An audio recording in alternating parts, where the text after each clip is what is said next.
Over 1500 years ago, there lived a great Chinese mathematician named Zuchongzhi. He accomplished something remarkable. He calculated pi to the 7th decimal place, 314015926. In an age without computers, without abacuses, with only bamboo strips and counting rods, he used nothing but tiny bamboo sticks to achieve that precision for the first time in the world. That accuracy remained unmatched for nearly 1,000 years. Today, there is a machine that carries his name. It is called Zuchongzhi 3. But what it computes is no longer the circumference of a circle. It computes the underlying rules of the universe itself. Before we talk about Zuchongzhi 3, let's answer the most basic question. What's the real difference between a quantum computer and the computer you use every day? Your computer, your smartphone, even the world's fastest supercomputers, they all rely on chips. Inside a chip, electric current is either on or off. On means 1, off means 0. Each tiny 1 or 0 is called a bit, like a light bulb that is either on or off. Your computer can play games, stream videos, and make spreadsheets. All of that is essentially just countless combinations of on and off. But quantum computers use something called qubits, quantum bits. An ordinary bit can only be one thing, either 0 or 1, but a qubit can be both 0 and 1 at the same time. And that's not all. It can be partly 0 and partly 1, like a glass of water that is 70% 0 and 30% 1. This is the most mind-bending feature of the quantum world, superposition. Imagine you are trapped in a huge maze looking for the exit. How does an ordinary computer find the way? It tries one path at a time, left first, dead end, back, then right, dead end, back, one by one. But how does a quantum computer find the way? All paths at once. That is the power of quantum computing, parallel processing. Not one after another, but simultaneously. Think of it this way. An ordinary computer is like a postman who delivers one letter at a time. A quantum computer is like a flock of carrier pigeons, thousands of them flying to thousands of destinations at the same instant. Zuchongzhi 3 is the lead navigator of that flock. Zuchongzhi 3 did not appear out of nowhere. It has a powerful family lineage. In 2021, a team of scientists led by Pan Jianwei, Zhu Xiaobo, and Peng Chengji at the University of Science and Technology of China, USTC, successfully built a 66-qubit superconducting quantum computing prototype named Zuchongzhi 2. That year, China became the only country in the world to achieve quantum computational advantage on two different technology routes, superconducting and photonic. What does quantum computational advantage mean? In plain words, for a specific problem, the quantum computer runs faster than the world's fastest supercomputer. That is the threshold. Crossing it proves that quantum computing really can outperform classical computing. Then, from late 2025 into early 2026, Zuchongzhi 3 arrived. This time, the qubit count jumped from 66 to 105. But it's not just about quantity. The quality also improved dramatically. The qubit's working time reached 72 microseconds. Single qubit gate fidelity, 99.90%. 2-qubit gate fidelity, 99.62%. Readout fidelity, 99.13%. These numbers might not mean much to you at first glance. Here's a metaphor to help. If Zuchongzhi 2 was a decent high school student, then Zuchongzhi 3 is an Olympiad gold medalist. Not only does it solve more problems, it gets them right. Now, the million-dollar question, how fast is Zuchongzhi 3 exactly? The scientists gave it a task called quantum random circuit sampling. Don't let the name intimidate you. Think of it like this. Imagine a gigantic circuit diagram with countless pathways. Each path leads to a different result. Zuchongzhi 3's job is to sample, to randomly pick some outcomes from all those pathways, following the rules of quantum mechanics. It's like walking through a super maze with 83 intersections, and at each intersection you have to turn 32 times. Zuchongzhi 3 completes this maze in a very, very short time. And what about the world's fastest supercomputer? Scientists use the best-known classical algorithms to estimate Zuchongzhi 3 is 1,000 trillion times faster. 1,000 trillion, that's 1,000 times. And that's not all. In October 2024, Google published their latest superconducting quantum processor results. Zuchongzhi 3 outperforms Google's latest achievement by a factor of 1 million. After reviewing the paper, the referees of physical review letters said, "This is the highest level superconducting quantum computer to date." Note, not one of the best, but the best. You might ask, how does it do it? What makes it so fast? 3 keywords: more, longer, and more accurate.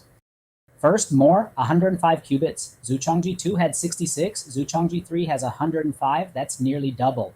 Professor Zhu Xiaobo, the team leader, gave a particularly vivid analogy. A quantum processor is like a superbrain. Qubits are the neurons in that brain. The more neurons you have, the more complex the information the brain can process and the harder the problems it can solve. Zuchongzhi 2's brain had 66 neurons. Zuchongzhi 3 has 105. It's an upgrade from star student to genius. Second, longer. 72 microseconds of coherence time. Qubits have a flaw. They are extremely delicate. A slight disturbance in the environment, a temperature change, electromagnetic waves, even vibration can cause them to collapse from their superposition state into a classical state. This process is called decoherence. Think of decoherence as a student losing focus in class. The coherence time of a qubit is how long it can stay focused. Zuchongzhi 2's student had a short attention span. Zuchongzhi 3's student can stay focused for 72 microseconds. 72 microseconds sounds very short, but in the microscopic world, it is a huge breakthrough. The longer the focus, the more complex the problems it can solve. Third, more accurate. Fidelities above 99%. Professor Zhu Xiaobo explained that gate fidelity is like the accuracy with which neurons pass information to each other. Higher fidelity means fewer errors. Zuchongzhi 3's single qubit gate fidelity is 99.9%, 2-qubit gate fidelity is 99.62%, and readout fidelity is 99.13%. 3 above 99% figures, meaning every single operation is extremely precise. Here's a metaphor. Imagine asking a basketball player to shoot 100 three-pointers, and he makes 99. That's the accuracy of Zuchongzhi 3. Now, you might have a question. You told us about Zhujiang 4 earlier, and now you're telling us about Zuchongzhi 3. What's the difference between them? That's a great question. Zhujiang 4 follows the photonic route. It uses photons, particles of light, to perform computations. Zuchongzhi 3 follows the superconducting route. It uses superconducting circuits with zero electrical resistance at extremely low temperatures to compute. Think of it this way. The photonic route is like air travel. Photons are aeroplanes flying through optical circuits, fast, immune to ground interference, and they can operate at room temperature. The superconducting route is like a high-speed rail network. Electric currents run on carefully laid tracks, superconducting chips, but they require extremely low temperatures, close to absolute zero. In return, they offer more precise control and stronger scalability. Both routes have their strengths. China is the only country in the world that has achieved quantum computational advantage on both routes. That's not being good at one subject. That's being an all-rounder. Now, the most important question, how can Zuchongzhi 3 help me? First, let's be clear. Zuchongzhi 3 is currently a special-purpose quantum simulator, not a universal quantum computer. What does that mean? It's not a Swiss Army knife that can do a little bit of everything. It is the world's sharpest engraving knife. It does one thing, but it does it exceptionally well. Its specialty is quantum random circuit sampling. So, what's the use of that? In the short term, first, verifying the feasibility of quantum computing. Quantum computational advantage is a threshold. Crossing it proves that the route actually works.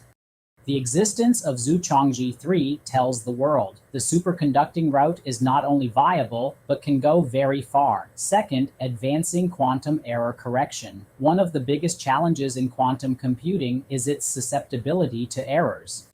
Zuchongzhi 3's high fidelities allow scientists to better study how to correct errors, like adding an insurance policy to fragile quantum computations. Third, quantum simulation. Zuchongzhi 3 can be used to simulate quantum systems, for example, simulating the behavior of molecules, the structure of materials, or the process of chemical reactions. To bring a new drug to market, you need countless rounds of molecular simulation and screening. With classical computers, that could take years. With a quantum simulator, it might take just days or even hours.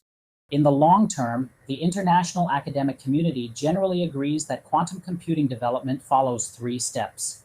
Step 1. Achieve quantum computational advantage, with more than 50 qubits outperforming classical computers on a specific problem.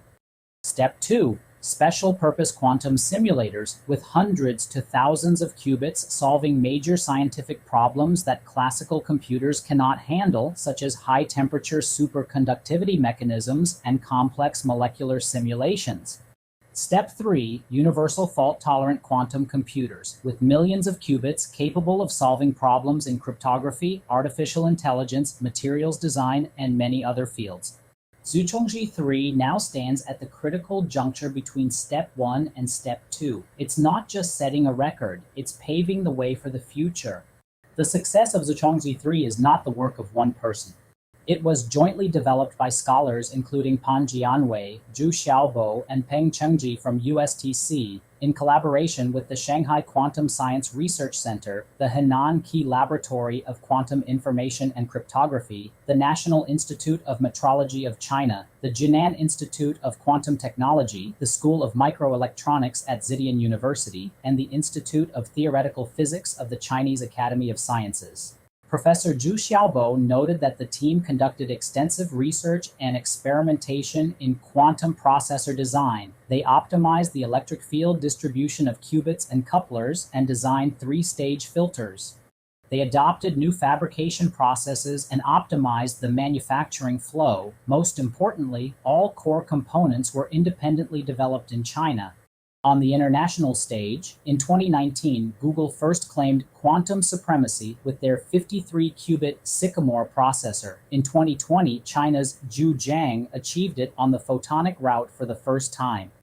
In 2021, Zuchongzhi 2 made China the only country to achieve quantum advantage on 2 different technology routes. From 2025 to 2026, Zuchongzhi 3 reclaimed the top spot with 105 qubits and a speed advantage of 1,000 trillion times. This is a battle for computing supremacy without gunpowder, and China is leading the race. Over 1,500 years ago, Zuchongzhi used bamboo sticks and counting rods to calculate pi. He calculated the ratio of a circle's circumference to its diameter. He was calculating the most fundamental geometrical law of this world.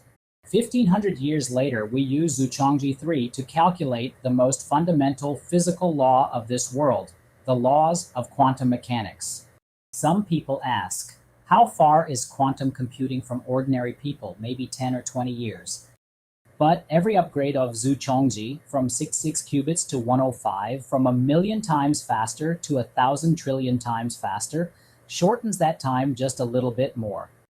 When one day in the future quantum computers really enter every home, history will remember where it all began. Thank you for watching. If you are interested in quantum computing and the cutting-edge breakthroughs of Chinese technology, please like, subscribe, and share.